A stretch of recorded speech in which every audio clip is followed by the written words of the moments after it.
The future of learning is here, and this is where we talk about it. Welcome to EdTech Conversations with Aderonke. My name is Aderonke, and with me today on the podcast, I have Grace Idiare. Hello. Welcome, Grace. It's good to have you on. It's good to be here. Thank you very much. So my guest today is Grace. Grace is the COO and co-founder of VarsityScape. She's doing important work at the intersection of education, skills, development, and technology. Grace, welcome once again to the podcast. Thank you very much. Right. So today we'll be speaking about equipping African youths with future-ready skills. Right. So let's speak on the most important skills for preparing the African youth for the future. What are some of those important skills that we need to start looking at? All right. Thank you very much. Mm-hmm. I think the question is interesting because it's not a one-size-fits-all answer Mm-hmm. to the question. And that's because there's a disparity with the different regions in Nigeria. And if you look globally, there are different skills that are needed at different points, right? The scenario I'm going to paint is how the North needs skills that are in vocational training and technical skills, basically. Right. While if you look at the South, Lagos as a case in point, they need skills like AI. You can already hear people talk about deep tech skills, right? But if you go to the North, it's totally different. So the learning you're going to craft for people in the North will definitely be different for those in Lagos State, for example, right? But that doesn't mean that there are no skills that don't cut across these different regions. There are definitely skills that will apply anywhere that anybody needs to learn, right? And I think skills like adaptability, problem solving, communication would definitely cut across, whether you could go to like the US, anywhere at all, right? North, Lagos, it's still, those skills are going to be either or make the technical skills that are actually required based on the specific context. Right. Thank you very much for that. So I want us to speak quickly on what I think or what I call like a certification culture, where like we celebrate certifications. You know, lots of people, even like on their LinkedIn, I have this, I have that. But half the time, I think that there's really nothing much to show for that. So how can we start having conversations that move beyond certificates to more tangible future-ready skills that people can actually show, and we can see that yes, this certificate or this training was worth it. All right. So I think that change is already happening, right? Because a lot of employers, tech recruiters, they are getting people and they're like, I'm not sure you know this thing that this you stuff, put right? on your CV, right? So I think the change is already working, but I want to speak to why people even had that certification mentality, and that's because I mean, a lot of our parents prioritized it a lot. They wanted their children to go to school for the certificate so that they'll be like, oh, my child is now a doctor, is now an engineer, right?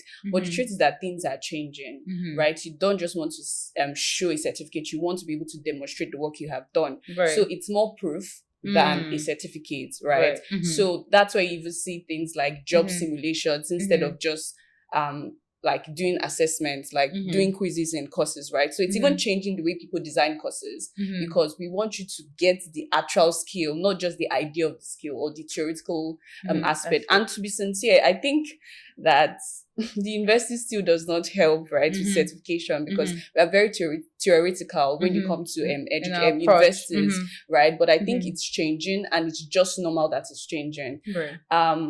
There's also the play with AI. Most of the things that the certificate, we say this, we can do with our certificates, AI can already do it.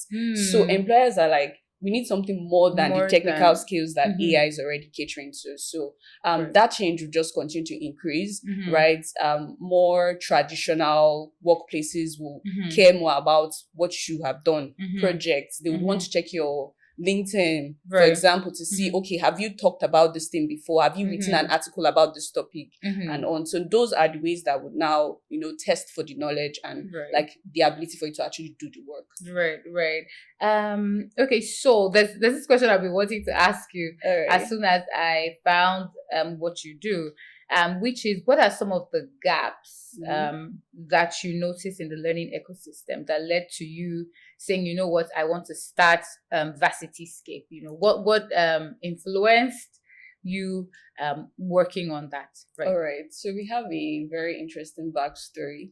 Right? I want to hear it. Thank you. So we started when we were like students in university, Okay. and the first iteration of what Varsity was also helping students connect with other students in the university. So you could find course materials, you could connect with other students in your school and outside your school, right? But that model was not viable. It was not going to give us money.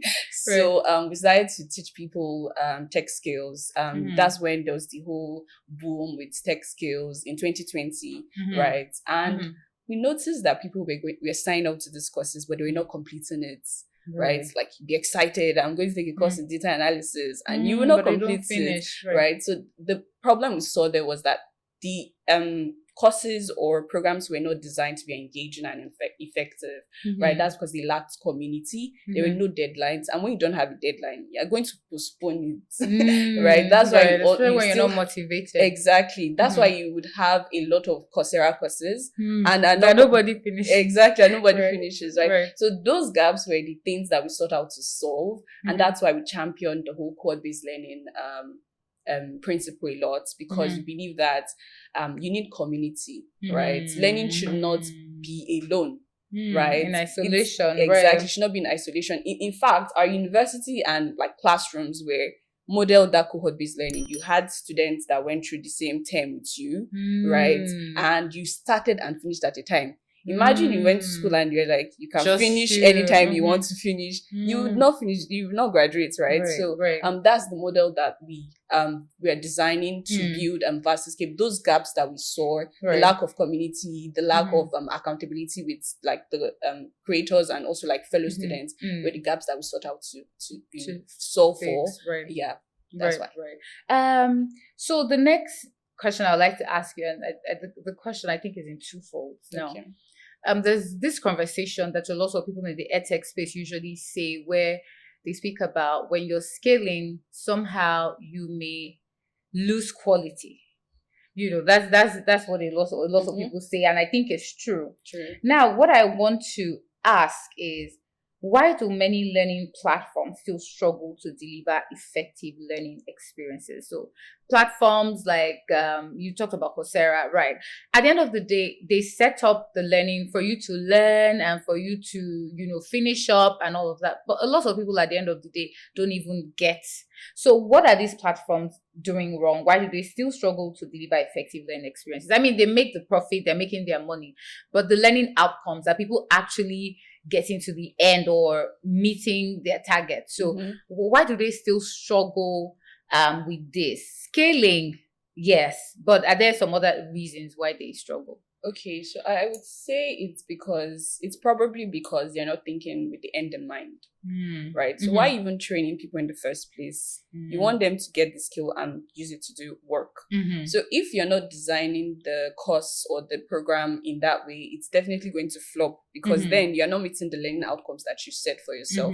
In fact, the ones that you don't set for yourself, right? So they don't start with the end in mind. If you start with the end in mind, you would understand that it's important to put things like job simulations in courses. You want the person to demonstrate that they have actually learned it. You don't just want them of learning. Exactly. So you don't just want them to watch the videos and all that. What happens after they have watched the videos?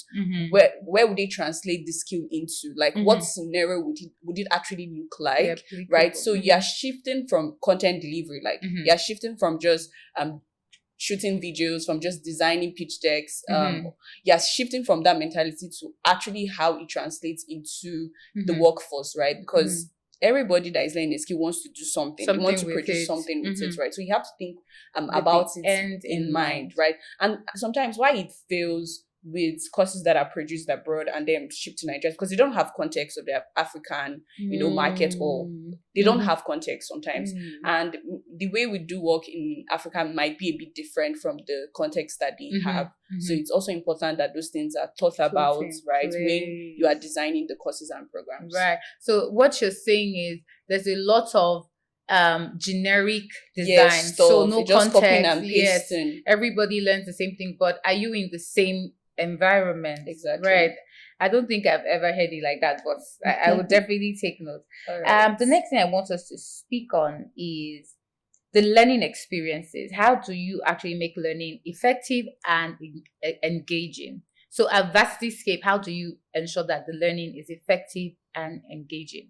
All right. So when we talk about creating engaging and effective experience, we will definitely add some sort of live engagement. These are live classes. Right. Because that makes the difference. So the classes aren't all recorded. Yes, you have to. Yes, you have to have live classes because people have questions. Have you ever taken a course where you have questions but you don't know who to ask? Right. You eventually go to ChatGPT, but it doesn't give self-led. Right. Yes. So we try to put that live learning element into all of these courses.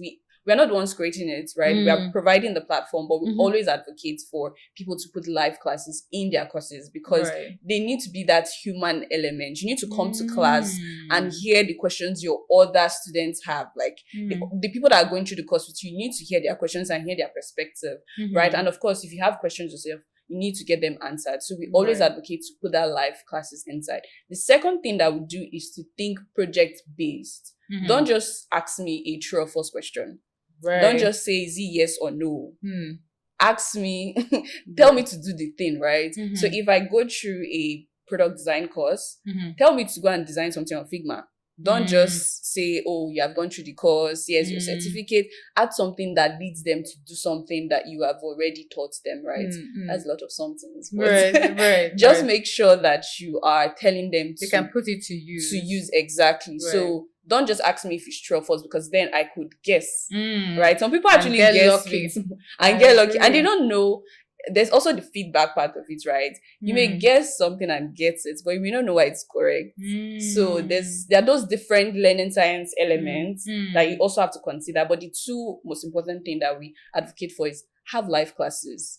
And the second is do more projects than just MCQs or those normal assessments. Right. Now I see why you say that many of these platforms abroad don't build with the end in mind but just by virtue of your model and the live sessions, the questions and all of that, you can tell that there's that intentionality that has gone into what you have built. Yes, that's fantastic. But now let's look at your model and scale. I know. Is this scalable with the human factor? How do you intend to scale, reach like 100,000 people with the human touch? Is that even possible? Or are you going to be like these platforms at some point where you just have to, just pick one, the profits or, yes. Which is it? That's a question I keep asking myself, even recently, because the truth is we have this population that's growing. Right. The African population is growing, right? But you also want to ensure that you're actually delivering on the learning outcomes, to be honest. And like you would definitely still have to match, like you pre-recorded materials will always be there because people need a bit of flexibility with their timing. They need to be able to watch it, right? And to be honest, not everybody that joins those live classes at the end of the day. Some people then come and ask, is there recording? Can I watch it later? Right? But the truth is, it will not scale without the pre-recorded content, right? It has to be there. The only downfall is that you are going to incur more operational costs. Yes. Because that would mean adding more student success managers to make sure that people are actually completing the courses. You even have those. You are building with no. There's so much intentionality. Yeah, so you have to, that means, if you are going from 10,000 learners a month, you now want to teach like 20,000 people.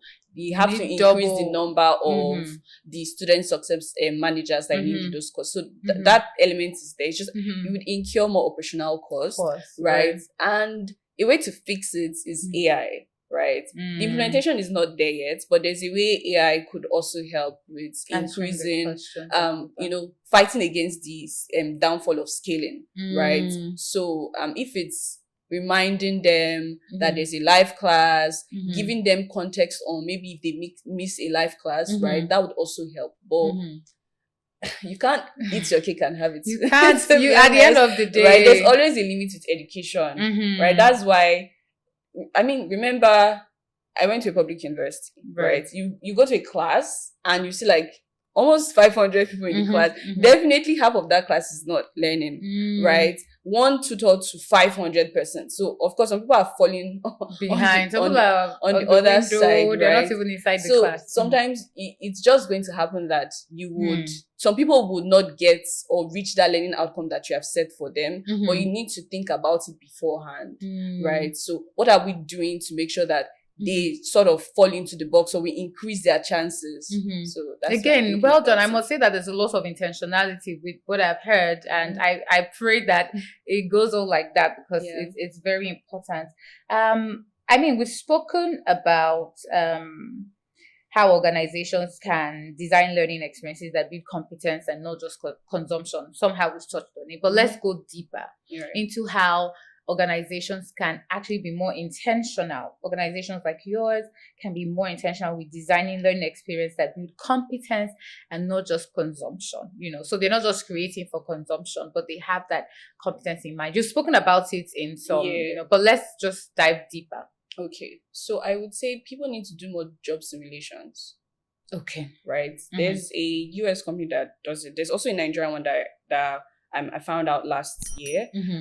Forage, they give you something to actually do. Like you are going to feel as though you are now a data analyst in a company. They're going to curate the experience and say, this is what you have to do, and this is your deliverable. It's like working for a manager, and the manager says, oh, I need you to get this done before the end of the week. So more courses need to have more job simulations. And when they fail, what happens? They need to redo it again. They need to pay again. No, well, it depends on the model the company has, right? So let me not speak for everybody. But they'll redo the assessment again, or have to go through the course exactly. Again. So there's usually a rubric, right? So if you get above 17%, means you have passed. If it's below 70, means you have to redo the assessment again, right? But I think more courses and programs need to have job simulations inside of it. Then of course there need to be the peer accountability, right? So you can match people together. And don't even think too much about who fits who, because you need to be very careful with matching the right persons, right? I mean, if you have very good data of the students or learners that are going through your program, you can put into AI and say, who is the best person to go with this person, maybe like a mentor and then a learner, that sort of thing. So you want to take account of those two things. The first one I mentioned was the second one was the matching, and then the job simulations. Okay, so let's speak on how or what role EdTech should play in helping African youth prepare for the global workforce. What role should EdTech play in that? Right. I think the very first thing is personalization. Okay. Right. You can now get something that's personalized to you. You don't just feel like that student in the back of the class that did not come early and cannot hear the lecturer. Right. It is personalized. Then I think it's also the scale. So a classroom, a physical classroom could possibly take just 50 people, but EdTech allows you to go beyond the boundaries, right? So you can have 100 people in the room, you can have 200 people in the room. So scale, personalization. I think the last thing would be connection as well. You don't have to be in Lagos to take a course that an education business in Lagos is hosting, right? You don't even have to be in America to take like courses from Coursera, right? So I think EdTech is helping people look beyond the boundaries, like physical boundaries, right? You can go beyond that and connect with students from other places in the world. Right. I definitely that reckons for sure. Okay, so let's look at some of the mistakes that organizations make while building future-ready skills for youth. All right. So I think sometimes these organizations don't think about what motivates their learners. Right. So why would they sign up to your course? Why is it important? The ROI at the end of for the day? them? And it's very easy. Three things people look at when they're signing for courses. They want to get certificates. I'm sorry, but people are still very much biased. Certificates. Of course. The second thing is they want to get a job. Right? Or maybe they want to upskill in their already existing job, or seek a promotion. Then the third thing is if they are entrepreneurs or business owners, they want to, start a business or find how to solve a problem that their business gap in their business. Right. Yes. So if you are not designing your courses or curriculum to cater to any of those three things I just mentioned, you're probably already below. Like you're you're starting from losing. minus already. Right, So you have to think about it. That's why you see a lot of marketing courses will sell, because people that are doing businesses, entrepreneurs, are thinking very much about marketing their goods. So if you sell a marketing course, it will definitely sell, right? Deep tech will not sell as much because fewer people are thinking about deep tech skills, right? So you have to think about their motivation. Why would any person want to take this course, right? A lot of digital readiness courses sold in 2020, but now fewer people talk about digital readiness because we believe that you should at least know how to use Microsoft Excel. Yes, but you have fewer digital literacy courses now. You're seeing more AI courses. For example, if you package an AI course right now, it's going to sell, especially if you now make it context specific. Maybe you do AI for marketing or AI for data analytics, right? So you have to think about the motivation of the learner. Then possibly also looking beyond them just completing your course, right? Are you going to provide them with internships? Are you a pathway or a talent pipeline? Exactly. Are you going to give them templates that help them do the work? Like what you have taught them now, are you going to give them templates that they can use, like translate back into their business or their job? So you need to think about the entire thing so that it's more sellable to them. Like it's a full package, not just the content. But let me ask this, right? You said a lot of things around and this takes a very intentional platform. But do people actually do all these research before actually signing up to a particular program? Do you get what I mean? Yeah, you said a lot of things about, okay, would I get this template? Now the users, now let's look at user behavior. Do users really actually do their research, or it's about I want to take this course, I just want to have the certification, they go and sign up and they get it? Or do users actually think about all these things before signing up to a platform?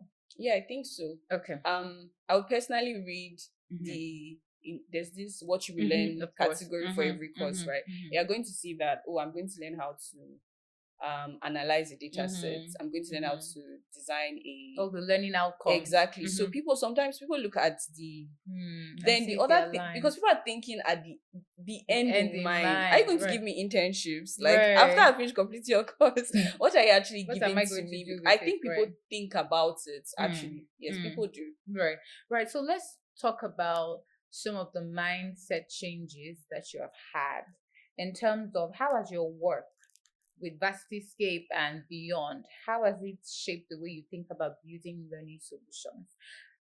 So I mean, before VersityScape, you probably had a way you thought it should be. But now with the work that you've done, because every time, every user, every learner, every quarter is data for you to improve, to see, the learner behavior, what they do more, what they like more, what they're taking, and all of that. But how has your mindset changed, or how has it shaped the way you think about building learning solutions?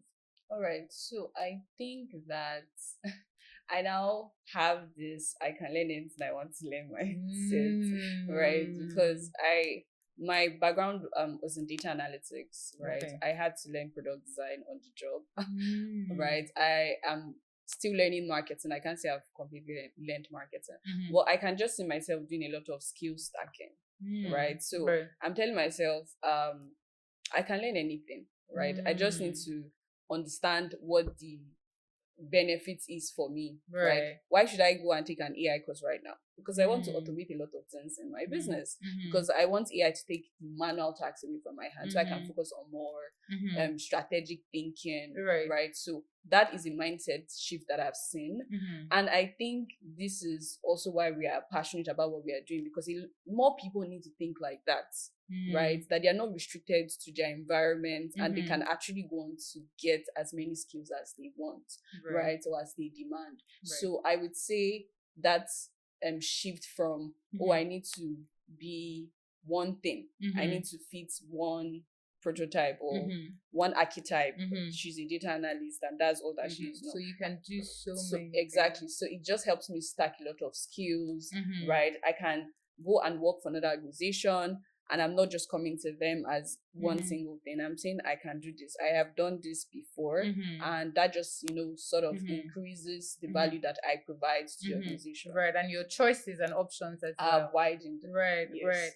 Another thing I'd like to ask, right on top of that is, what is the life cycle of your courses? Have you ever had to yank off a course because it's not doing well? If you get what I mean. So let me rephrase that. You were talking about right now, AI is, and what that means is many people will want to do stuff like that. So have you ever had to say, this is not, people are not buying this, so let me do something else?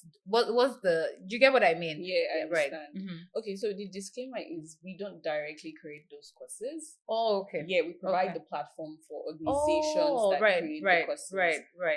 And one thing that we have seen is people updating their curriculum to have the AI element. Right. You have to talk about AI and how it's already changing that particular industry. So if you have designed a course in executive assistantship, for example, you'd have to update it to accommodate the tools that now exist for virtual assistants, right? So that's how we see changing. We don't design the courses personally. We work. So these platforms don't necessarily take off courses; they just update. Updating the curriculum, and that's one thing that you find missing with universities because they take a longer time to. And then we do the same thing for a long time. Yeah. Right.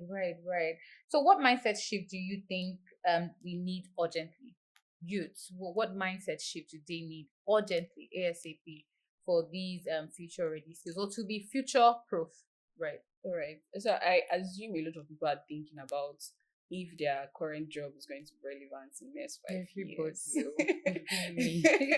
Even me.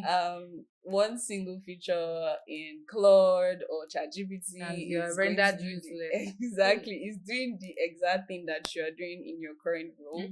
So I assume it's causing a lot of tension. Exactly. People are pressured. And I think the way to stay ahead and, the mindset you should now have is learning how to learn. And simply put, just being adaptable, right? So if they're going to place a new tool in front of me, how am I going to react to it, right? Am I going to be like, oh, I cannot learn this? You just freeze or... Exactly. So you have to have an open mind that if somebody builds this stuff, I can definitely learn it. And possibly also understanding the concept of learning by doing. Right. So you don't want to learn by just watching the videos and just start doing, right? So how I learned product design was I went through a 4-hour YouTube video. And I was doing it back, as I was doing it, I was also doing it. I was not just watching tutorial like I was watching a movie. I also opened Figma and I was doing it as well. So the beautiful thing is you can now actually practice what you are learning immediately. You're not waiting till the end or something, right? So you can definitely adapt that way. Just have that mindset that you can actually learn it. Be adaptable. Don't be hung up on old ways. If people are not using Microsoft Excel, although I feel Microsoft Excel will stand the test of time, but if people are no longer using Microsoft Excel, you have to keep yourself, top of the trend to understand, okay, what tools are they now using and how can I learn them? I agree. And I think this skill that you've mentioned is how a lot of successful companies stay relevant over the years. Exactly. Yeah, you can see, some companies from telecom to this, and they're trying new things. They're just updating and agile. So I definitely agree when you say it that way. The next thing would be, what does success look like when it comes to equipping African youth with future ready skills? So what is the marker for, yes, you're doing something right, you are actually preparing yourself? So the average African youth, right? We talked about how some of these jobs no longer exist, right? So what does success look like when it comes to equipping African youth with future ready skills? How do I know I'm on the right path? Right. I think that's being able to fill job roles, how we are able to actually satisfy the need of the global workforce, right? The truth is, a lot of countries are looking to Africa, right, to be able to fill the roles that they have. in their own countries. Right. But even us in Nigeria, we complain about the fact that we cannot employ some people. Like you put an application and you see that 1% of them are actually equipped to do the work, right? So what success will look like is having a much like bigger population that are actually ready for the future, right? Actually having those skills, because it's not just Nigeria that is looking for you. The rest of the world, they are looking for you, right? That's why a lot of people are actually, they are doing like a finger cross thing that Africa is going to be the global workforce, future, right? Yeah. We hear a lot of people exporting talent, people recruiting from Nigeria to other parts of the world. That's what Andela was doing, right? So just equipping people with the right skills, and the way to do that is the way you design the learning experience. Right. If we continue to create more courses that are just passive, there's no life elements in it, you're not giving them projects, you're just asking them true and false questions, we will not really, really equip people, right? So I would say, and that's the way we are looking at success, being able to actually fill those roles in the workforce. Right. So what learning models or EdTech solutions do you think will matter most for the next generation of Africans? The ones that have personalization inside of it, the ones that prioritize community learning, right? The ones that personalization is also context specific. So you're asking me questions. The quizzes I take on the platform or the project you ask me are specified to my particular situation. So I think solutions like that will matter. Is it personalized? Is there community inside of it? People should not learn alone. That's not how we learn from beginning. Even from KG, primary school, we learned with other people, right? So there must be that community-based learning, and it should be project-based. Right. Ask them to do stuff, right? Don't just let them go through the course without asking them to go and do something that they have learned from that course. Right. So what gives you hope for the future of African youth and the role that education plays in it? Because you sound very hopeful because of like the good job that you're doing. So what are some of the things that give you hope that yes, we have the youngest population, and what gives you that hope? So I think we have survived a lot to not survive what is in the future, right? Although I think that's deep. We have the average African youth has survived enough not to. So we're resilient, by design. Exactly, and we don't just know that as Africans. Other people, other countries know that Africans are resilient. We are definitely going to come out stronger at the other side. No matter what you throw at us. Exactly. Right. So the only way we can change it is to make sure that we are part of the solution, not the problem. Right. So the education businesses or the EdTechs that are designing these training programs and courses, do it because you are not just doing it for yourself. You're not just in it to make the money, although that's important for sustainability, right? You are doing it because you understand that this is what the world will practically depend on in the future. Right. So I think that would answer. That helped. Okay, so let me just throw in, at least for those that would watch, what are some of do you have like any predictions in terms of jobs in the next 5 to 10 years that we can like start to look out for and we can start to learn or look into that will be productive, profitable, Do you have those predictions? Yes, interestingly, I think there are jobs that exist even now, right? So there are some things that are AI defensible, and those are skills like sales. Right. You always need to sell something. A human to sell, right? So sales, and under sales you see marketing, right? Of course, there's the AI automation. Is that why you're now learning marketing? Yes, we need to sell our market. Right? So sales is very important. It's going to be a skill that will be relevant till the end of time. You need to be able to convince people at the other end of the table. Yeah, it's like a bot cannot make me buy. Exactly. What are you saying? You're not. A bot cannot have that emotion like that sales actually requires. Right. So sales is very important. AI automation is also very good. So I think it's just tweaking that and say, okay, what I'm doing now, how is AI disrupting it? Right? Let me take an example. For example, data analytics, right? How is AI disrupting it?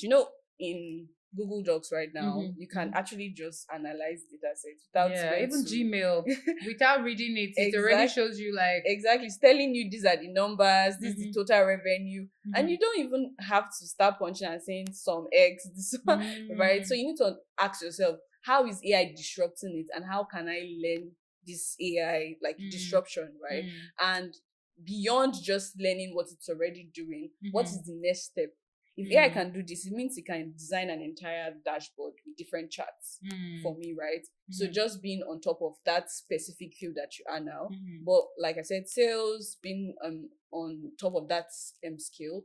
Then I think I would add communication falls under sales as well. Right? Like brand and comms? Yes. Right. It falls under sales, like, or rather, I think marketing is the broader.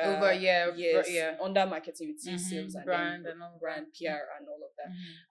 Another thing I was going to say is, I think it's really the softer skills, right? The soft skills that are going to change things, because AI can do a lot of stuff, right? I was going to say something like learning product design, because you need to design more products in the future. For example, people can now design they can create their own apps websites, using AI agents and all those stuff, right? But AI can do all of the idea to to the actual full product. So I think those two, sales. So what about what I do? Is it future proof? Yes, I think it is. It is, eh? I think people would continue to learn, and education is that foundation that powers it, right? So if AI is creating these different tools, people have to create courses that now teach people how to use those tools. Right. Education will always be there. Education is very foundational. Especially as Africans, we don't play with education. Exactly. And even the businesses that are creating these tools, they would need to train people on how to use the tools. And for them to do that, they will have to contact the instructional designer, the educational EdTech consultant, and whatnot. So education will always be there, because as you are changing these tools, you need to educate people. So it's going to go hand in hand. Right. So let me ask, how has it been building Vastiscape? How has it been? The challenges, if you can share, how has it been really, especially as a woman building something? Because I know that it's not easy. But how has it been? All right, so I would say it has been interesting. Interesting. It has been interesting. Are you sure? Yes. Right. I mean, so problems grow. You can solve it today and then take a different shape the next day. And that's just normal, right? You can implement a solution and that solution now has a problem of its own. It's just, like I said before, it's just me, finding out, okay, how do I now solve this problem as it is? I don't think I've had any actual problem as a woman, right? Now. And that's because a lot of effort has gone into sort of bringing equity or equality, whichever one we want to say, right, for now. Entrepreneurs right now. So there are accelerators, there that are female focused. Yes, that are female focused. There are fellowships, there are funds, there are VC firms that are supporting women, and it's just a matter of, are you aware? Right, and did you apply when they asked you for application? So I don't think I have faced any challenge specifically as a woman. Challenges I've faced are just the normal challenges you face when you're trying to build a business. Right. So the ones that you face trying to build a business, how is that going? How has it? Well, for example, marketing, right? Getting the people to actually buy your product. It has to do a lot of convincing, and that's because there are already existing solutions, so your users have alternatives more than you even realize. For example, people can decide to just use different tools. Our solution is an all-in-one platform for creating effective and engaging learning programs, right? But someone can decide to say, I would use Zoom to do my live classes. I would host my course content on Google Drive that's open for everyone. My community is going to be on WhatsApp, right? They can afford to use the different tools. We are coming to them and saying you can do this in a more efficient way, right? But the truth is that people have alternatives and they don't buy. And then one thing that I discovered last week is the fact that we have a lot of Nigerians, right? We are the most populous African country, but the large population of Africans fall within the bracket that earn less than 30,000 naira every month.